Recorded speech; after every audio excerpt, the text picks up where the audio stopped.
Kecelakaan lalu lintas ini kompleks, faktor penyebabnya juga saling berkaitan. Saya kira kita di dalam upaya meningkatkan kualitas keselamatan dan menurunkan tingkat fatalitas korban kecelakaan harus memikirkan secara holistik atau sistemik. Yang pertama, memang perlu ada suatu perhatian bahwa keselamatan itu yang pertama dan utama, dan sumber daya manusia adalah aset utama bangsa ini agar jangan menjadi korban sia-sia di jalan raya. Selanjutnya adalah kita memikirkan bagaimana untuk membuat suatu sistem manajemen yang baik dan profesional kaitan dengan pengelolaan transportasi atau lalu lintas, baik itu manajemen kebutuhan, manajemen kapasitas, manajemen prioritas, kemudian manajemen kecepatan dan manajemen emergensi. Kecelakaan ini biasanya dimulai dari adanya pelanggaran. Oleh sebab itu, perlu ada upaya bagaimana meminimalisir potensi terjadinya pelanggaran. Maka sistem-sistem yang dibangun oleh Korlantas dan jajarannya kaitan dengan sistem pelayanan secara virtual, penegakan hukum secara elektronik, dan kaitan dengan traffic attitude record atau catatan perilaku berlalu lintas dan program demerit point system untuk sistem perpanjangan SIM ini merupakan suatu upaya untuk membangun kesadaran atau tertib berlalu lintas. Selanjutnya adalah Korlantas bersama jajarannya membangun Safety Driving Center.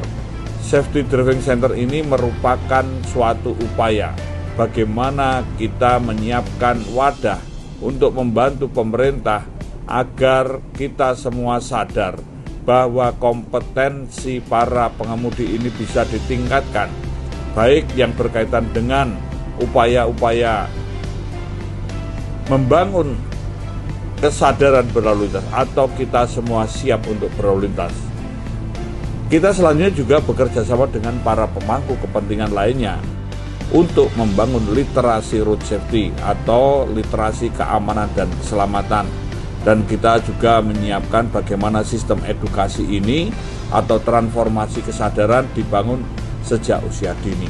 Jadi kita ini di dalam membangun keselamatan atau meningkatkan kualitas keselamatan, menurunkan tingkat fatalitas korban kecelakaan adalah long life education atau sepanjang hayat. Ada program polisi sahabat anak, cara aman ke sekolah, taman lalu lintas, safety riding, safety driving, dan juga berbagai hal. Dan satu lagi, kita semua juga paham bahwa perlu ada riset atau kajian. Korlantas bersama jajaran telah membangun adanya Traffic Accident Research Center atau TARC, dan kita mengembangkan pada Road Safety Research and Development. Jadi sistem-sistem pengawasan, sistem kontrol, sistem kerjasama dengan para pemangku kepentingan, kerjasama dengan para pakar untuk melakukan penelitian hingga penegakan hukum, edukasi, dan sistem uji SIM maupun penerbitan SIM ini saling terkait. Saya kira tadi kalau dikatakan bagaimana meningkatkan kualitas keselamatan, menurunkan tingkat fatalitas korban kecelakaan, dan membangun budaya tertib berlalu lintas, ini yang perlu disampaikan. Dan Korlantas bersama jajarannya semua melakukan upaya pelayanan baik di bidang keamanan, keselamatan, kemanusiaan, hukum, administrasi, dan informasi. Pelanggaran kami mengkategorikan atau yang diamanatkan oleh road safety atau global road safety adalah pertama yang berkaitan dengan speed atau kecepatan. Kecepatan minimal dilanggar berdampak pada pelanggaran dan bisa berdampak pada kemacetan. Kemudian pelanggaran maksimal dilanggar ini juga menimbulkan kecelakaan dengan korban fatal. Ini social cost-nya mahal sekali. Yang kedua berkaitan dengan drink driving atau mengendarai kendaraan bermotor dengan mabuk-mabukan atau kaitannya dengan menggunakan narkoba dan lain sebagainya. Yang ketiga adalah helm, karena ini banyak sekali kita melihat orang melanggar penggunaan helm karena menganggap sepele atau menggampangkan. Nah, disinilah penggunaan helm ini juga menjadi suatu kewajiban karena ini untuk melindungi kepala kita, terutama para pengguna sepeda motor. Dan yang keempat adalah seatbelt, sabuk pengaman atau sabuk keselamatan. Kita juga melihat bahwa banyak orang yang ketika ada kecelakaan mereka terlempar keluar, mereka bahkan menjadi korban fatal di sini karena tidak adanya seatbelt atau sabuk keselamatan. Dan satu lagi child restraint. Child restraint ini kalau dalam makna sesungguhnya pada anak-anak yang aman selamat di kendaraan. Ini kita kembangkan terkait juga pada anak-anak di bawah umur yang mengendarai kendaraan bermotor di jalan raya. Ini juga menjadi perhatian kita semua. Kita juga menambahkan bahwa penggunaan gadget atau apapun yang dapat mengganggu konsentrasi berkendara. Dan satu lagi adalah kaitan dengan melawan arus, karena di sini sangat berbahaya. Nah, kira-kira itulah yang ingin saya sampaikan, bahwa bentuk pelanggaran-pelanggaran ini bukan hanya itu ya, tapi ini perhatian yang kita tegakkan untuk kita gelorakan. Dan juga pelanggaran ini bisa saja karena ketidaktahuan atau ketidaksiapan. Karena misalnya kendaraan yang tidak siap, kita sering melihat bahwa lampu rem, lampu rating yang mati dibiarkan. Lampu-lampu ini sebenarnya simbol untuk komunikasi dengan pengguna jalan lainnya yang sering diabaikan. Kemudian remblong, melanggar batas muatan atau overdimensi, overload, ini juga membahayakan. Kita semua sadar bahwa kecelakaan ini ada faktor manusia, faktor kendaraan, faktor jalan, faktor lingkungan atau alam atau faktor-faktor lainnya. ETLE ini merupakan suatu upaya atau cara untuk melakukan penegakan hukum secara elektronik.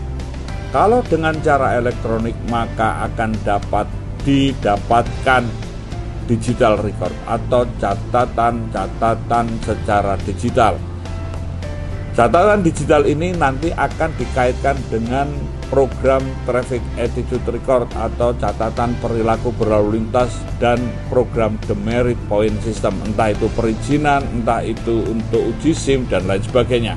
Nah, ini semua akan saling berkaitan karena mau tidak mau untuk membangun budaya tertib berlalu lintas, kita juga di dalam menegakkan hukum berupaya untuk pencegahan, untuk perlindungan, pengayoman, dan pelayanan kepada pengguna jalan.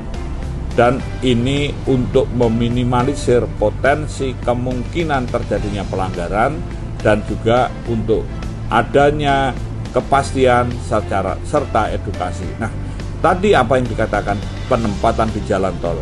Kita konsen perhatian kepada jalur-jalur yang menjadi black spot atau trouble spot karena ini social cost-nya mahal. Salah satunya memang di jalan tol. Dan kemacetan atau perlambatan saja di jalan tol yang berdampak luas atau berkepanjangan atau yang tidak terselesaikan dalam jangka cepat ini bisa berdampak luas karena masalahnya tidak sebatas masalah kemanusiaan, masalah lalu lintas, tapi menjadi masalah sosial dan kemanusiaan. Nah, disinilah ETLE ini akan dikaitkan dengan bagaimana program-program yang berkaitan pelayanan secara virtual yang kita kembangkan melalui program Smart City yang berkaitan dengan Smart Living, Smart Mobility, dan itu berbasis kepada back office application network yang itu tadi nanti ada artificial intelligence serta Internet of Things dan algoritmanya.